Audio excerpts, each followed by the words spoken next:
یہ سورہ بقرہ کا 14واں رکوع ہے اور پہلے پارے کا بھی 14واں رکوع ہے۔ جس آیت کریمہ سے آغاز ہے وہ سورہ بقرہ کی آیت نمبر 113 ہے۔ اس آیت کریمہ کا شان نزول یہ ہے، نبی اکرم صلی اللہ علیہ وآلہ وسلم نے جب اعلان نبوت فرمایا اور پھر جب آپ صلی اللہ علیہ وسلم نے مکہ مکرمہ سے مدینہ منورہ جب ہجرت فرمائی تو اس وقت عیسائیوں کا مرکز نجران تھا، اور پوری عیسائی دنیا کے بڑے بڑے پادری نجران میں پائے جاتے تھے اور ساری دنیا عیسائیت ان کی پیروی کرتی تھی۔ تو نجران کے عیسائیوں کا ایک وفد نبی کریم صلی اللہ علیہ وآلہ وسلم کی خدمت میں آیا۔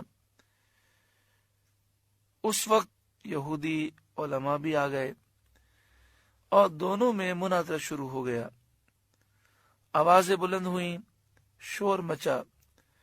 یہودیوں نے کہا کہ عیسائیوں کا دین کچھ نہیں، اور حضرت عیسیٰ علیہ السلام اور انجیل شریف کا یہودیوں نے انکار کیا۔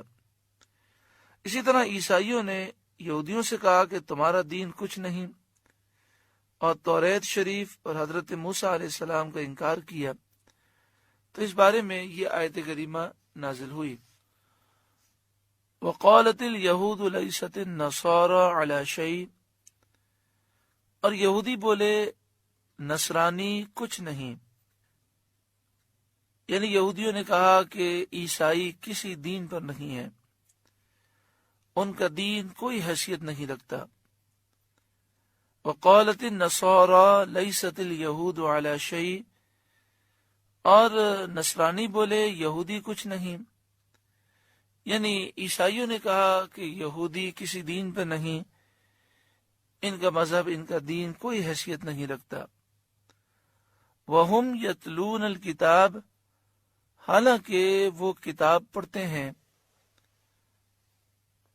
یہودی توریت کو پڑھتے ہیں، اور توریت میں حضرت عیسیٰ علیہ السلام اور انجیل شریف کا ذکر ہے۔ اس کے باوجود یہ اس موقع پر حضرت عیسیٰ علیہ السلام اور انجیل شریف کا انکار کر رہے ہیں۔ اور اسی طرح عیسائی وہ انجیل پڑھتے ہیں، اس میں حضرت موسیٰ علیہ السلام کا ذکر ہے، توریت شریف کا ذکر ہے، اس کے باوجود یہ ضد میں آ کر انکار کر رہے ہیں۔ کذالک، اسی طرح قال الذین لا يعلمون مثل قولہم، جاہلوں نے ان جیسی بات کہی۔ قال، کہا، الذین لا يعلمون، ان لوگوں نے کہا جو نہیں جانتے، مثل قولہم، ان جیسی باتیں، یعنی جو مشرکین ہیں، جو آگ کے پجاری ہیں، جو بتوں کے پجاری ہیں،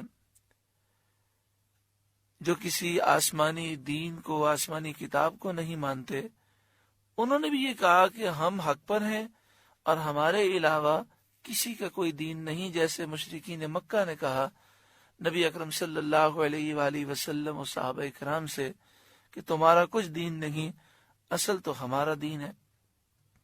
تینوں طبقوں کا رد کیا گیا کہ یہودی بھی حق پر نہیں ہے، عیسائی بھی نہیں ہے، اور مشرکین اور کفار بھی حق پر نہیں ہیں، مگر یہ اپنے آپ کو حق پر سمجھتے ہیں اور دوسروں کو گمراہ سمجھتے ہیں۔ حق وہ ہے جسے اللہ تعالی حق فرمائے، جسے اس کے محبوب صلی اللہ علیہ وآلہ وسلم حق فرمائے۔ فاللہ یحکم بینہم یوم القیامت، تو اللہ قیامت کے دن ان میں فیصلہ کر دے گا، فیما کانوا فیہ یختلفون، جس بات میں جھگڑ رہے تھے، یعنی قیامت کے دن یہ فیصلہ ہو جائے گا کہ حق پر کون ہے، اور دنیا دیکھے گی، ساری دنیا کے لوگ اس وقت وہاں جمع ہوں گے کل بروز قیامت، تو ساری دنیا کے لوگ دیکھیں گے، ساری مخلوق دیکھے گی کہ اللہ تبارک و تعالی نے مقام و مرتبہ اپنے محبوب صلی اللہ علیہ وسلم کو عطا فرمایا۔ اسلام سچا مذہب ہے اور حق پر صرف و صرف مسلمان ہے۔